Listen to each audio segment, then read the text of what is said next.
selama ini kita melihat para pejabat di suatu rezim, ketika rezimnya telah berakhir, banyak yang berurusan dengan hukum, banyak yang masuk penjara.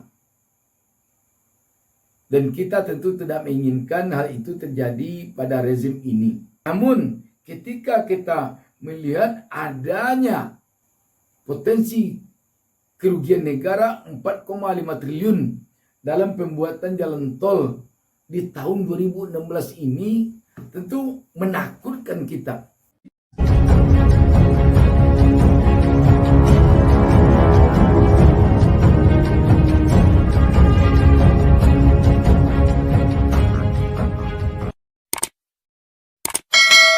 Assalamualaikum warahmatullahi wabarakatuh. Kita jumpa lagi dalam kesempatan ini. Saya doakan kepada Allah Subhanahu wa taala semoga seluruh pemirsa selalu diberkahi kehidupannya oleh Allah Subhanahu wa taala, Tuhan Yang Maha Esa. Sahabat BN, sebuah berita yang cukup mengagetkan tampaknya perlu kita lihat dan perlu kita bahas sedikit dalam kesempatan ini. Saya langsung saja membaca berita ini. Konten Jatim menurunkan berita di bawah judul "Ada potensi korupsi di pembangunan jalan tol era Jokowi. Kerugian hampir 4,5 triliun." Berita ini hari Rabu 8 Maret 2023. Konten Jatim, Jakarta. Komisi Pemberantasan Korupsi KPK mengungkapkan bahwa lembaganya menemukan indikasi korupsi di balik pembangunan jalan tol pada era Presiden Joko Widodo Jokowi, tepatnya pada tahun 2016. Menurut data dari KPK, total kerugian negara karena pembangunan tersebut mencapai 4,5 triliun. Pembangunan ini sendiri memiliki nilai investasi sebesar 593,2 triliun. KPK menemukan titik rawan korupsi yaitu lemahnya akuntabilitas lelang, benturan kepentingan dan BUJT tidak melaksanakan kewajiban, menimbulkan potensi kerugian keuangan negara 4,5 triliun. Demikian yang disampaikan oleh KPK melalui akun Twitter resminya @KPK-RI pada Selasa 7 Maret 2023. KPK kemudian melihat masalah dalam tata kelola jalan tol. Pertama, peraturan pengelolaan jalan tol yang digunakan masih menggunakan aturan lama. Itu mengakibatkan rencana pembangunan tidak mempertimbangkan perspektif baru seperti kompetensi ruas tol dan alokasi dana pengadaan tanah. Minimnya transparansi juga dilihat KPK sebagai masalah tata kelola jalan tol. Menurut mereka, dokumen lelang tidak memuat informasi yang cukup atas kondisi teknis dari ruas tol. Akibatnya, pemenang lelang harus melakukan penyesuaian yang mengakibatkan tertundanya pembangunan, ucapnya. KPK juga menyoroti soal proses pengawasan di mana belum adanya mitigasi permasalahan yang berulang terkait pemenuhan kewajiban Badan Usaha Jalan Tol BUJT. Hal tersebut mengakibatkan pelaksanaan kewajiban BUJT tidak terpantau secara maksimal. KPK melihat dalam pembangunan jalan tol tersebut tidak ada aturan tentang penyerahan pengelola jalan tol lebih lanjut. Hal tersebut mengakibatkan mekanisme pasca pelimpahan hak konsesi dari BUJT ke pemerintah menjadi rancu. Selain itu, KPK juga melihat lemahnya pengawasan yang mengakibatkan BUJT tidak membayarkan kewajibannya. Celah ini yang diperkirakan merugikan keuangan negara hingga 4,5 triliun rupiah. Kemudian terdapat benturan kepentingan dalam proses pengadaan jasa konstruksi. Itu terjadi karena investor pembangunan didominasi oleh 61,9% kontraktor pembangunan yakni BUMN Karya. Sahabat BN,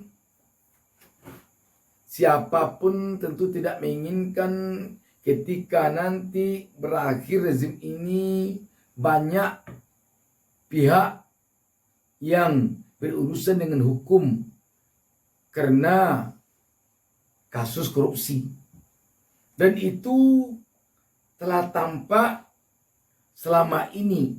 Kita melihat para pejabat di suatu rezim, ketika rezimnya telah berakhir, banyak yang berurusan dengan hukum, banyak yang masuk penjara. Dan kita tentu tidak menginginkan hal itu terjadi pada rezim ini.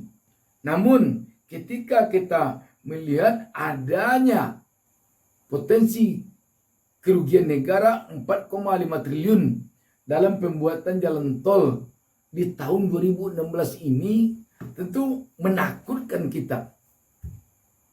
Ini baru satu yang terlihat di tahun 2016. Cukup banyak pembangunan jalan tol setelah tahun 2016 sampai sekarang. Dan itu baru di jalan tol. Belum lagi pembangunan di jenis-jenis lain. Sekali lagi, tentu kita sebagai rakyat mengharapkan tidak ada para pejabat yang menjabat di era rezim Pak Jokowi ini, ketika nanti telah mengakhiri masa jabatannya, karena rezim ini telah berakhir, lantas mereka berurusan dengan hukum, lantas mereka ditahan oleh KPK gara-gara persoalan dugaan korupsi. Jadi pengalaman selama ini, sekali lagi kita katakan, banyak terjadi munculnya persoalan setelah rezim berakhir. Setelah masa jabatan presiden habis, di saat berganti ke presiden yang baru, para pejabatnya berurusan dengan hukum karena dugaan korupsi, karena dugaan penyelewengan kewenangan atau penyalahgunaan kewenangan. Sahabat BN, memang ini menakutkan sekali. Ini KPK yang menyampaikan, sangat-sangat mencemaskan fenomena seperti ini. Agar tidak mencemaskan, tentu saja publik berharap kerja yang dilakukan oleh rezim sekarang sesuai dengan peraturan perundang-undangan yang berlaku, dan tidak ada niat untuk memperkaya diri sendiri dengan cara mengkorup uang negara.